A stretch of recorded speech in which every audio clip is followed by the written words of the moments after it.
हेमा अपने पति के साथ गरीबी में दिन गुजार रही थी। गरीबी में भी हेमा किसी की मदद करने से पीछे नहीं हटती थी। उसकी दरियादिली से प्रभावित होकर एक परी ने हेमा को जादुई शक्ति दी, जिसके बाद हेमा और उसके पति की गरीबी दूर हो गई। क्या थी वो जादुई शक्ति? जानने के लिए देखते हैं जादुई बिरयानी वाली। किशन और हेमा एक दूसरे से बहुत प्यार करते थे। किशन के माता पिता हेमा को बिल्कुल भी पसंद नहीं करते थे, क्योंकि हेमा बहुत गरीब परिवार से थी। उसके पिता अमीर सेठों के घर जाकर उनकी तेल मालिश का काम किया करते थे। एक दिन, हेमा, मेरे माता पिता तो कभी हमारी शादी नहीं होने देंगे। चलो, हम दोनों भाग कर शादी कर लेते हैं।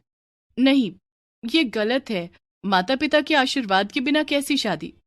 ठीक है, हम दोनों मंदिर में शादी कर लेंगे और भगवान का आशीर्वाद लेंगे। तुम्हारे माता पिता भी तो हमारे माता पिता हैं, वो तो हमें आशीर्वाद देंगे ना। किशन के समझाने पर हेमा शादी के लिए राजी हो जाती है। दोनों मंदिर में जाकर शादी कर लेते हैं। हेमा के माता पिता ने दोनों को आशीर्वाद दिया। शादी के बाद किशन हेमा को लेकर अपने घर जाता है। अरे नालायक, तूने इस भिखारन से शादी कर ली। इसके लिए मेरे घर में कोई जगह नहीं है। ऐसा मत कहिए माँ जी, मैं आपकी बहुत सेवा करूंगी। आपको शिकायत का कोई मौका नहीं दूंगी। हेमा मनोरमा के पैरों पर गिर जाती है, लेकिन मनोरमा हेमा को पैरों से झटक देती है। हेमा दूर जाकर गिरती है। सन किशन बेटा, तेरे लिए इस घर में जगह है, लेकिन इस लड़की के लिए हमारे घर में कोई जगह नहीं है। हम इसे अपनी बहू नहीं मानते। इसे इसके माँ बाप के घर छोड़ा। नहीं पिताजी, मैंने हेमा से शादी की है। जन्म जन्मांतर तक इसका साथ निभाऊंगा। अगर हेमा इस घर में नहीं रह सकती तो मैं भी नहीं रहूंगा। किशन हेमा का हाथ पकड़कर वहां से जाने लगा। रास्ते में, अब हम लोग कहाँ जाएंगे? मेरे बाबा के घर चलते हैं। नहीं हेमा, तुम्हारे माता पिता तो पहले से ही एक वक्त का खाना खाकर गुजारा कर रहे हैं। मैं उनका दामाद हूं, उन्हें मुझे कुछ न कुछ खिलाना ही पड़ेगा। मेरे कारण वो कहीं कर्ज में न डूब जाएं। हम अपना आशियाना खुद बना लेंगे, तुम चिंता मत करो। किशन और हेमा उस रात सड़क पर गुजारते हैं। दूसरे दिन किशन कड़ी मेहनत करके एक छोटी सी झोपड़ी बनाता है, जिसमें दोनों रहने लगते हैं। एक दिन, सुनिए, हमारे रहने का इंतजाम तो हो गया, लेकिन घर में ना तो खाने के लिए कुछ है और ना ही खाना बनाने के लिए कोई बर्तन है। हम कब तक भूखे रहेंगे? मैं कल काम की तलाश में जाऊंगा। आपके माता पिता के पास काफी धन दौलत है। आप क्यों मेरे कारण गरीबी के दिन जी रहे हैं? आप मुझे छोड़ क्यों नहीं देते? आज तो बोल दिया, लेकिन फिर कभी ऐसा मत बोलना। सुख और दुख जो भी आएगा उसे हम दोनों मिल बांट कर गुजार लेंगे। दूसरे दिन किशन काम की तलाश में घर से बाहर गया। अमीर बाप की औलाद होने के कारण किशन काफी लाड प्यार में पला था। बड़ा होकर पिता का व्यवसाय संभालना है, ये सोचकर किसी ने उसकी पढ़ाई पर ध्यान ही नहीं दिया था, जिस वजह से वो पढ़ा लिखा नहीं था। वो लोगों से मजदूरी का काम मांगने लगा, लेकिन वो जहां भी जाता लोग उसे पहचान लेते। अरे तुम तो सेठ गिरिराज के बेटे हो ना? जी। वो तो बड़े पैसे वाले हैं, फिर तुम्हें मजदूरी करने की क्या जरूरत पड़ गई? जी, कुछ मजबूरी है। लेकिन मैं तुम्हें काम पर नहीं रख सकता। सेठ को पता लग गया तो वे बहुत नाराज होंगे। किशन को कोई भी काम देने के लिए राजी नहीं था। किशन खाली हाथ घर लौट आया। क्या बात है, कोई काम नहीं मिला क्या? कोई भी मुझे काम देने के लिए राजी नहीं है। पिताजी के रसूख ने सबको डरा रखा है।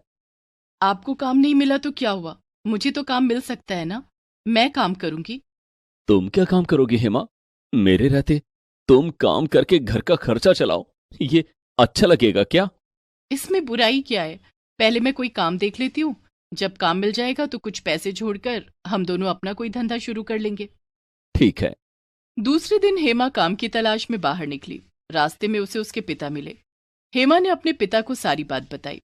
बेटी, इतना सब कुछ हो गया, लेकिन तुमने मुझे कुछ बताया नहीं।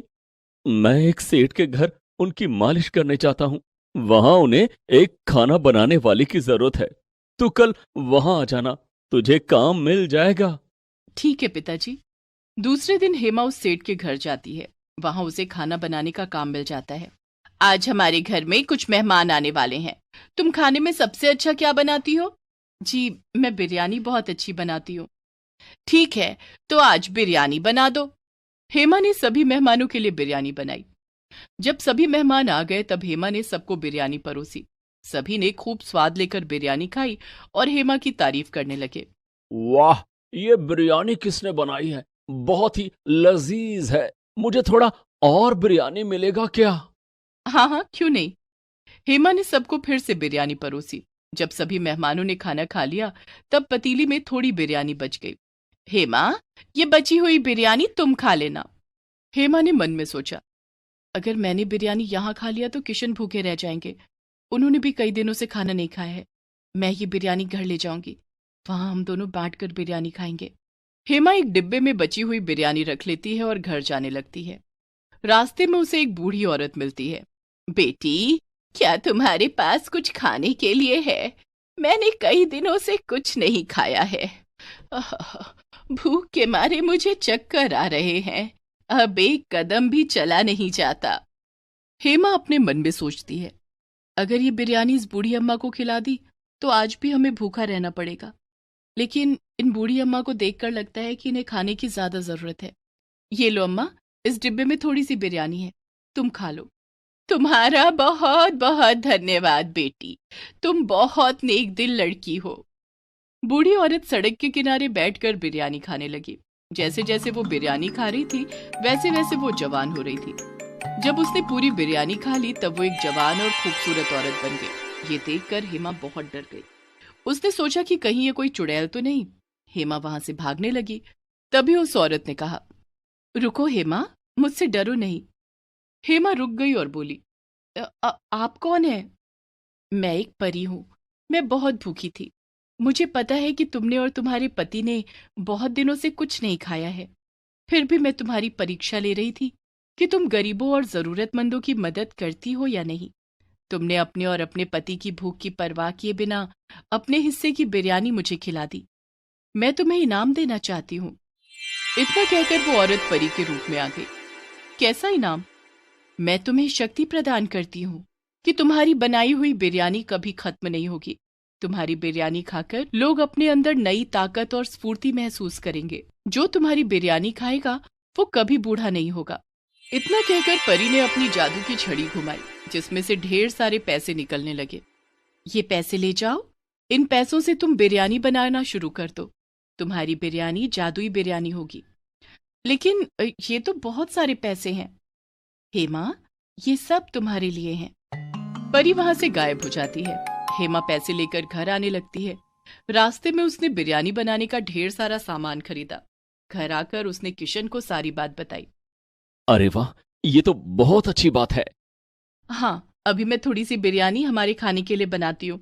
उसके बाद देखते हैं कि परी के जादू से वो बिरयानी खत्म होती है या नहीं। हेमा ने उस रात 2 लोगों के लिए बिरयानी बनाई।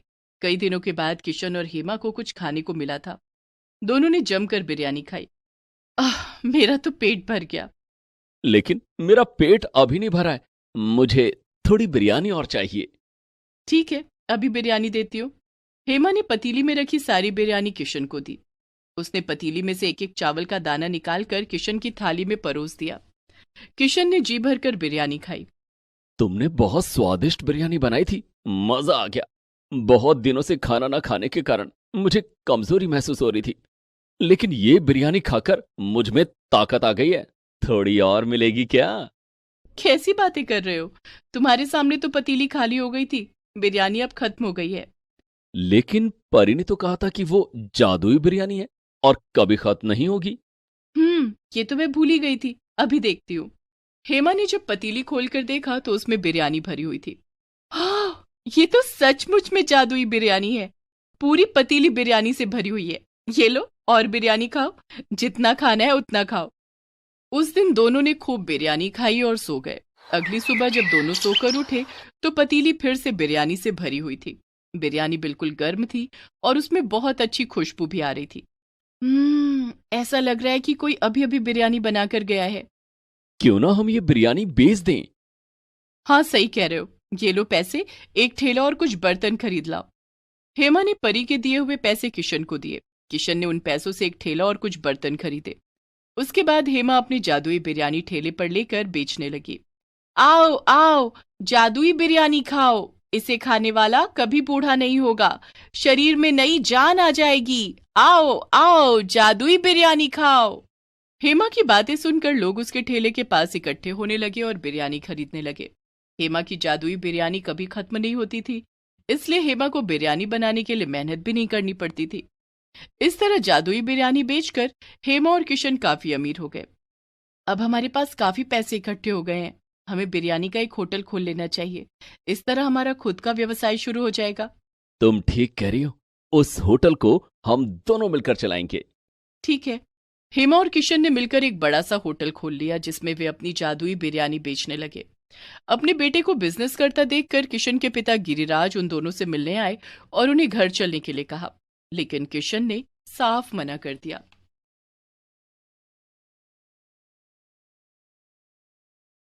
मीनू अपने पिता के साथ रहती थी। मीनू के पिता दीनदयाल एक गरीब मजदूर थे। दीनदयाल मजदूरी करके जो पैसे कमाता, मीनू उन्हें बहुत संभाल कर रखती थी। मीनू को बचपन से नाचने, गाने और खाना बनाने का बहुत शौक था और एक दिन मीनू ने कुल्हड़ पिज्जा बनाकर सबका दिल जीत लिया। मीनू की मां बचपन में ही उसे छोड़कर चली गई थी। जब मीनू 6 साल की थी, मीनू के पिता दीनदयाल ने ही उसे पाला और मां का प्यार दिया। घर में मां ना होने के कारण मीनू ने बहुत छोटी सी उम्र में घर संभालना सीख लिया था। वो खाना बनाती और घर के सारे काम करती। मुझे माफ कर देना मीनू बेटी, मेरे होते हुए तुझे घर के सारे काम करने पड़ते हैं। पिताजी, अगर आप घर का काम करेंगे तो 2 पैसे कमाने के लिए बाहर कब जाएंगे? आप दिन भर बाहर कड़ी मेहनत करते हैं, तब तो हमें 2 वक्त की रोटी मिल पाती है। मुझे घर का काम करने में कोई परेशानी नहीं है, बल्कि अच्छा लगता है। मुझे पता है बेटी, तू बिल्कुल अपनी माँ जैसी है, घर को संभाल कर रखने वाली। ये ले, कुछ पैसे रख ले। दीनदयाल की कमाई बहुत कम थी, लेकिन वो जो कुछ भी कमाता सब मीनू को लाकर देता। मीनू उन पैसों में घर खर्च के लिए पैसा निकालकर बाकी पैसों को अलग रख देती।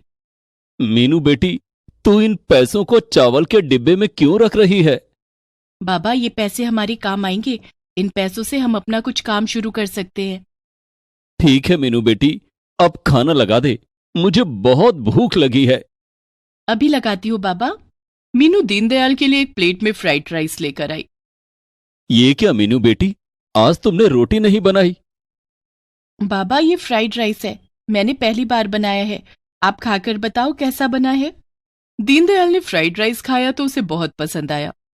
वाह, क्या फ्राइड राइस बनाया है तुमने, बहुत स्वादिष्ट है। ये फ्राइड राइस बनाना तुमने कहां से सीखा? मेरी सहेली है ना निशु, उसने मुझे बताया कि उसकी माँ उसके लिए ऐसे ही फ्राइड राइस बनाती है। बाबा, उसने तो मुझे पिज्जा बनाना भी बताया है। मैं आपके लिए कल ही पिज्जा बनाऊंगी। ठीक है मीनू बेटी, अब तू भी खाना खा ले। मीनू भी खाना खाकर सो जाती है। दूसरे दिन मीनू ने चावल के डब्बे में बचाए हुए पैसों से कुछ पैसे निकाले और बाजार से पिज्जा बनाने का सामान लेकर आई। उस दिन उसने पिज्जा बनाकर दीनदयाल को खिलाया। वो पिज्जा बहुत ही टेस्टी था। मीनू बेटी, तूने ऐसा पिज्जा बनाया है जैसे किसी बड़े शेफ ने बनाया हो। तेरे हाथों में जादू है। सच बाबा? हाँ मीनू बेटी, तू भी तो खा के देख। मीनू भी अपना बनाया हुआ पिज्जा खाती है, जो उसे बहुत अच्छा लगता है। इसी तरह मीनू आए दिन कुछ न कुछ बनाकर अपने पिता को खिलाती। इसी तरह उन दोनों के दिन खुशी खुशी बीत रहे थे। लेकिन एक दिन अचानक मीनू के ऊपर दुखों का पहाड़ टूट पड़ा। जब मजदूरी करते समय दीनदयाल सीढ़ियों से गिर गया और उसका एक पैर टूट गया। दीनदयाल के दोस्त उसे अस्पताल ले गए और मीनू को इस बात की खबर दी। मीनू चावल के डब्बे से सारे पैसे लेकर भागी भागी अस्पताल पहुंची और दीनदयाल के पैरों का इलाज करवाया। उसके बाद दीनदयाल के दोस्तों ने उसे उसके घर पहुंचा दिया।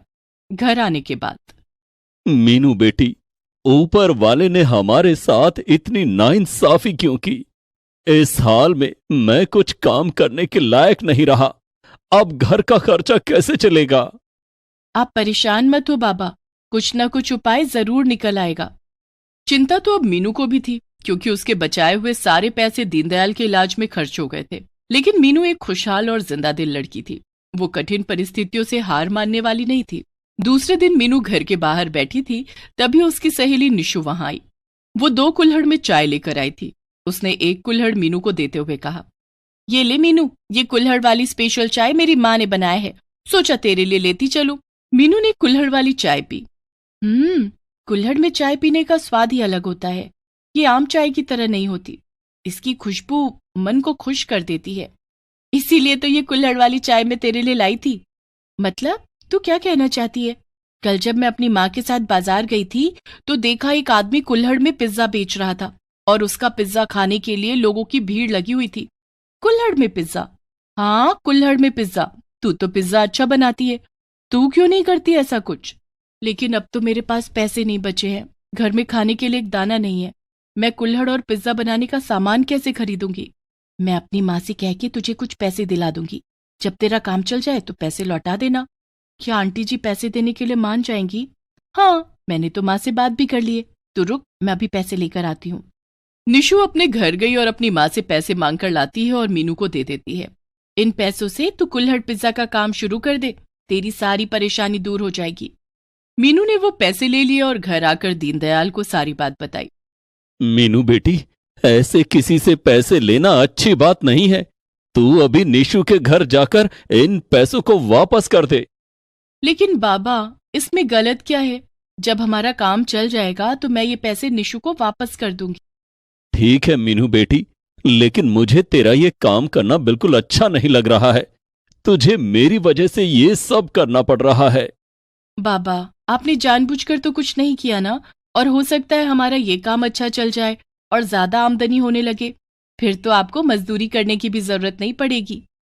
दूसरे दिन मीनू ने बाजार जाकर कुल्हड़ और पिज्जा बनाने का सामान खरीदा और घर आकर कुल्हड़ में पिज्जा बनाया। फिर उसने घर में रखी एक टेबल को बाहर निकाला और उस पर कुल्हड़ वाला पिज्जा रखकर आवाजें लगाने लगी। आइए आइए, कुल्हड़ वाला पिज्जा खाइए, आइए आइए, कुल्हड़ वाला पिज्जा खाइए। लेकिन आवाजें लगाने के बाद भी कोई उसका कुल्हड़ वाला पिज्जा खाने के लिए नहीं आया। इतने में निशु वहां आती है। क्या यार निशु, मैंने इतनी मेहनत से कुल्हड़ वाला पिज्जा बनाया लेकिन कोई ग्राहक ही नहीं आया। लगता है मेरा कुल्हड़ वाला पिज्जा यूं ही बर्बाद हो जाएगा। ऐसे कैसे बर्बाद हो जाएगा? तू अपने पिज्जा को अलग तरह से बेच। अलग तरह से कैसे? देख, तुझे तो नाचने गाने का भी शौक है, तो तू आवाज लगा, आइए आइए, कुल्हड़ वाला डांस पिज्जा खाइए। और जब कोई ग्राहक तेरा कुल्हड़ पिज्जा खरीदने आए तो उसे डांस करते हुए पिज्जा देना। फिर देखना, लोग तेरा डांस देखने भी आएंगे और पिज्जा खाने भी आएंगे। अरे वाह निशु, तेरा आइडिया तो बहुत अच्छा है। अब मीनू ने ऐसा ही किया और आवाजें लगाने लगी। आइए आइए, कुल्हड़ वाला डांस पिज्जा खाइए, आइए आइए, कुल्हड़ वाला डांस पिज्जा खाइए। मीनू की आवाज सुनकर राहगीर चौंक गए। अरे भाई, ये कुल्हड़ वाला डांस पिज्जा कैसा होता है? पता नहीं भाई, मैंने तो पहले कभी नहीं सुना। चलो चलकर खाते हैं, हम भी देखें ये कुल्हड़ वाला डांस पिज्जा क्या है। सभी लोग मीनू के स्टॉल के पास आए और बोले, अरे जरा हमें देना कुल्हड़ वाला डांस पिज्जा। अभी लीजिए बाबूजी। मीनू डांस करते हुए सबके हाथों में कुल्हड़ वाला पिज्जा देने लगी। सभी ग्राहकों को मीनू का ये अंदाज बहुत पसंद आया। लोग उसका डांस देखने और कुल्हड़ वाला पिज्जा खाने के लिए आने लगे। थोड़ी ही देर में मीनू के स्टॉल के पास भीड़ लग गई और उसके सारे पिज्जा बिक गए। पहले दिन मीनू की अच्छी कमाई हुई। दूसरे दिन उसने फिर से कुल्हड़ वाला पिज्जा बनाया और आवाजें लगाने लगी। आइए आइए, कुल्हड़ वाला डांस पिज्जा खाइए, आइए आइए, कुल्हड़ वाला डांस पिज्जा खाइए। अरे भाई, ये पिज्जा वाली बहुत स्वादिष्ट पिज्जा बनाती है। पूरे शहर में इसकी तरह डांस करते हुए पिज्जा कोई नहीं खिलाता, और रेट भी काफी रीजनेबल है। चलो चलकर पिज्जा खाएं।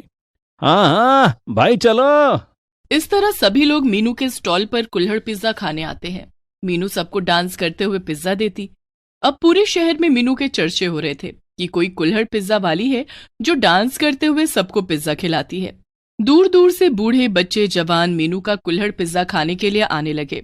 इस तरह से धीरे धीरे मीनू का काम बहुत अच्छा चलने लगा। उसने निशु के पैसे भी उसे लौटा दिए। कुछ दिनों के बाद दीनदयाल का पैर भी ठीक हो गया। मीनू बेटी, अब मैं ठीक हो गया हूं, मैं काम पर जाने लगूंगा। तू ये कुल्हड़ पिज्जा का काम छोड़ दे। पिताजी, इस कुल्हड़ पिज्जा के काम की वजह से हमारे मुश्किल भरे दिन अच्छे से कट गए। मैं तो कहती हूँ कि अब आपको मजदूरी करने की कोई जरूरत ही नहीं है। आप भी मेरे साथ पिज्जा बनाना और बेचना। मजदूरी के काम में बहुत जोखिम है और फिर रोज रोज मजदूरी भी तो नहीं मिलती।